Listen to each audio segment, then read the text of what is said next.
बलांगीर जिला अंतर्गत पाटणागड़ थाना अधीनस्थ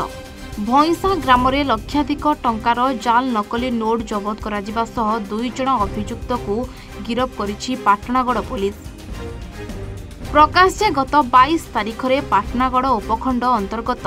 भाईसा ग्राम में एक नाम संकीर्तन उत्सव चलता बेले 500 टंकिया जाल नकली नोट गोटे दोकानी रे दिया और सेहीपरि 2-3टी नोट नकली थिबा दोकानी जानी स्थानीय सरपंच पाटणागड़ पुलिस को सूचना देथिले। पाटणागड़ पुलिस एने भईसा ग्राम में पहुंची वरुण पानुअन नामक जड़े व्यक्ति घरे अतर्कित चढ़ाऊ करी 274टी नकली 500 टंकिया नोट, कंप्यूटर, प्रिंटर, नकली नोट पर व्यवहार करुवा पेपर और व्यवहृत बाइक जबत करी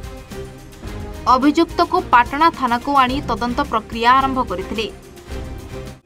तदंत क्रमे देवगां थाना अंतर्गत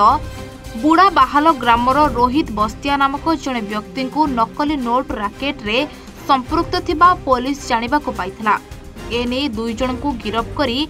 आज कोर्ट चालाण करा जाइथिबा बेले घटना आउ केउ केउ लोक संपृक्त अछंती तथा पड़ोशी राज्य छत्तीसगढ़ एही नोट प्रस्तुति नहीं विभिन्न पेपर केमिकल रंग आनिबा तथा एथिरे आउ केउ माने संपृक्त अछंती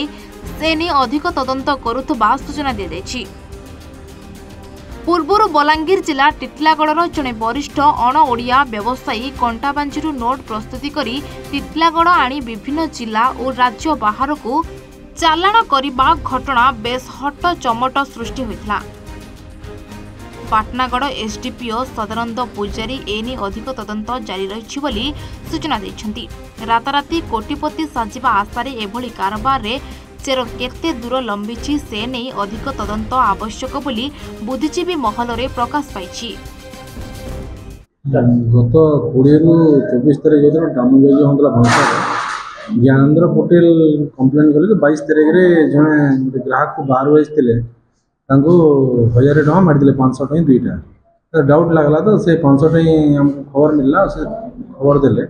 और से संक्रांत रे हम जेगिरी गोटे रेड कला भंसार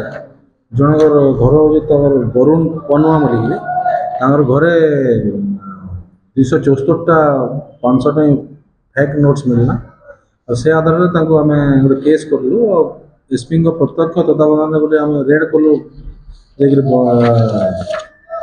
देवगां अंडर गोटे बंदबाल अंचल सेनु गोटे रोहित बस्तिया करी लोक धरा है से जी की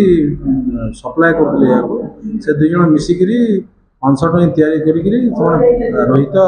वरुण पनुआ मिसिकी एक नोट्स बाजार रे दौले। टिटलागढ़ संतोष नायक रिपोर्ट ए1 ओडिशा।